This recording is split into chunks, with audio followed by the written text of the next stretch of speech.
విశాఖలో పాత విమానాశ్రయం కొనసాగింపుపై మరోసారి చర్చ మొదలైంది. భోగాపురం అంతర్జాతీయ విమానాశ్రయం ప్రారంభమైన ప్రస్తుతం ఉన్న విశాఖపట్నం విమానాశ్రయంలోనూ వాణిజ్య విమాన సర్వీసులను కొనసాగించాలని సిపిఐ డిమాండ్ చేసింది. ఈ మేరకు సిపిఐ విశాఖ జిల్లా కార్యదర్శి పి చంద్రశేఖర్ కలెక్టరేట్లో వినతి పత్రం సమర్పించారు.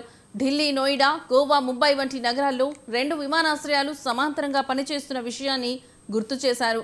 ఈ డిమాండ్పై ప్రభుత్వం ఎలాంటి నిర్ణయం తీసుకుంటుందో వేచి చూడాల్సి ఉంది. దీనిపై మరింత సమాచారం మా విశాఖ ప్రతినిధి సూర్యప్రకాష్ అందిస్తారు. అల్లూరి సీతారామరాజు అంతర్జాతీయ విమానాశ్రయం ప్రారంభోత్సవం జరిగింది. కానీ ఆ ప్రారంభోత్సవం అయితే జరిగినా సరే విశాఖ జిల్లాకు అయితే పూర్తి స్థాయిలో వాళ్ళు విస్మరిస్తున్నారని చెప్పేసి అయితే స్థానిక ప్రజలు అలానే ప్రజా సంఘాలు అయితే వాపోతున్న పరిస్థితి ఉంది.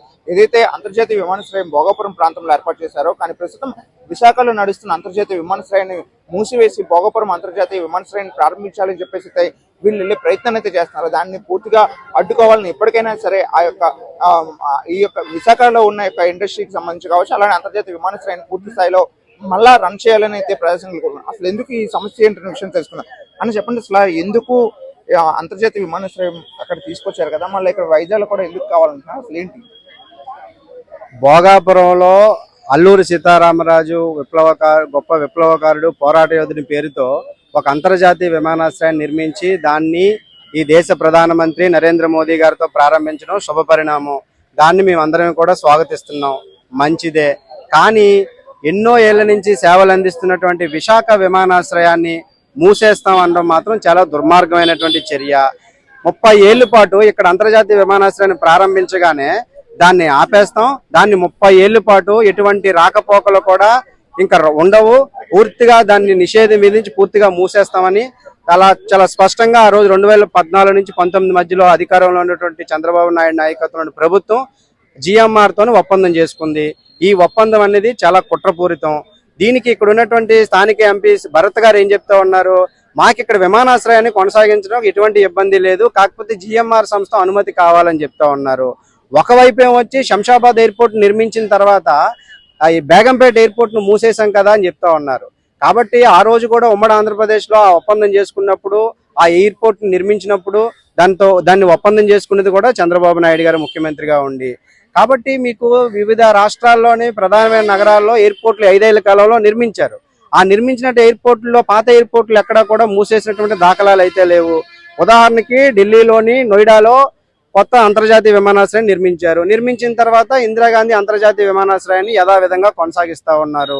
నవీ ముంబైలో మొన్న 7 నెలల క్రితమే కొత్త అంతర్జాతీయ విమానాశ్రయాన్ని ప్రారంభించారు. కానీ ఛత్రపతి శివాజీ అంతర్జాతీయ విమానాశ్రయాన్ని కొనసాగిస్తున్నారా లేదా ఈరోజు కూటమి ప్రభుత్వం చాలా స్పష్టంగా చెప్పాలి. అలాగే గోవాలోని కొత్త అంతర్జాతీయ విమానాశ్రయాన్ని మనోహర్ పారికర్ గారి పేరుతోని నిర్మించారు. పాత అంతర్జాతీయ విమానాశ్రయం కొనసాగుతా ఉంది. కానీ ఇక్కడికి వచ్చేటప్పటికి ఎందుకు ఇటువంటి దొంగ చర్యలు చేపడతా ఉన్నారో మాకైతే అర్థం కానటువంటి పరిస్థితి. విశాఖ నగరం అనేది చాలా మెట్రోపాలిటన్ సిటీ. ఉమ్మడి ఆంధ్రప్రదేశ్లోనే హైదరాబాద్ తర్వాత అంత పెద్ద నగరం విశాఖ నగరం. ఈ విశాఖ నగరం నుంచి ఐటీ ఉద్యోగులు లేకపోతే విశ్వవిద్యాలయాలు చాలా ఉన్నాయి. అక్కడ ఉన్నటువంటి ప్రొఫెసర్స్ కానీ, పెద్ద పెద్ద వ్యాపారవేత్తలు కానీ, లేకపోతే ఇతర విద్యార్థులు, యువకులు, అన్ని వర్గాల ప్రజలు కూడా ఇబ్బంది పడేటువంటి పరిస్థితి ఉంది. కాబట్టి ఇక్కడ నుంచి ప్రయాణం చేసి భోగాపురం వెళ్ళి అక్కడ హైదరాబాదో, చెన్నైయో, లేకపోతే ముంబై ఇటువంటి నగరాలకి పోవాలని అనుకుంటే చాలా ప్రయాణంతో కూడుకున్నటువంటి వ్యయ ప్రయాసాలతో కూడుకున్నటువంటి పరిస్థితి ఉంది. 2-3 గంటలు ప్రయాణం చేయాలి.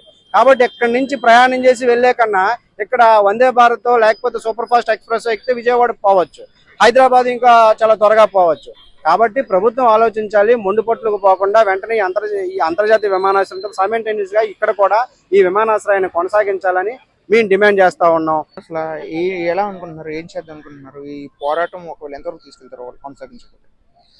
యాక్చువల్గా విశాఖపట్నం మెట్రో సిటీ అని చెప్తూ అభివృద్ధి చేస్తామని చెప్తున్నటువంటి కూటమి ప్రభుత్వం అభివృద్ధి పేరుతో ఒక్కొక్కటి కూడా ప్రజలకి హానికరంగా చేసే విధంగా చేస్తుంది.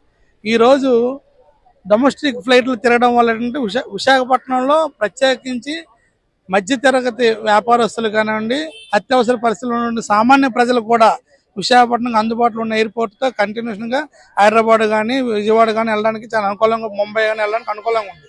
ఇప్పుడు భోగాపురం వెళ్ళాలనుకుంటే ప్రతి ఒక్కరికి కూడా చాలా ఇబ్బందికరమైనటువంటి విషయం అది. ఎందుకంటే ఇక్కడ నుంచి భోగాపురంలో ట్రాఫిక్ ఇబ్బందులు ఉంటాయి, అక్కడికి వెళ్ళడానికి ఎటువంటి రవాణా సౌకర్యాలు లేవు. ఇక్కడ ఎయిర్పోర్ట్ అనగానే అదనంగా ఛార్జెస్ చేస్తారు క్యాబులు కూడాను. అక్కడికి వెళ్ళి ఇక్కడ ఒక 2 గంటలు ప్రయాణం చేస్తే అక్కడ 1 గంట ముందు బోర్డింగ్ అవ్వాలి. అక్కడ నుంచి వెళ్ళడానికి కూడా చాలా ఇబ్బందులు ఉంటుంది. అలాంటి పరిస్థితుల్లో ఖచ్చితంగా భారత కమ్యూనిస్ట్ పార్టీ తరఫున చెప్తున్నాం, విశాఖపట్నంలో మధ్యతరగతి ప్రజలకు కానీ, స్టూడెంట్స్కి కానీ, చిన్న చిన్న వ్యాపారస్తులకు కానీ అనుకూలంగా ఉండే విధంగా ఇక్కడ కొనసాగించాలని చెప్పి భారత కమ్యూనిస్ట్ పార్టీ తరఫున డిమాండ్ చేస్తాం. ఇది ప్రధానంగా తెలియజేస్తున్న పూర్తి స్థాయిలో ఏదైతే అంతర్జాతీయ విమానాశ్రయం పేరిట ఇక్కడ నుండి విశాఖ జిల్లా నుండి భోగాపురం విజయనగరం జిల్లాకు తరలించడం పైన అయితే ప్రజా సంఘాలు అయితే పూర్తి స్థాయిలో అయితే ఆరోపణలు వ్యక్తం చేస్తున్న పరిస్థితి ఉంది. ఈ యొక్క విమానాశ్రయం ఏదైతే ఉందో అది చాలా కీలకమైనది. అటువంటి విమానాశ్రయాన్ని కొనసాగించాల్సిన అవసరం అయితేనే ఉంది.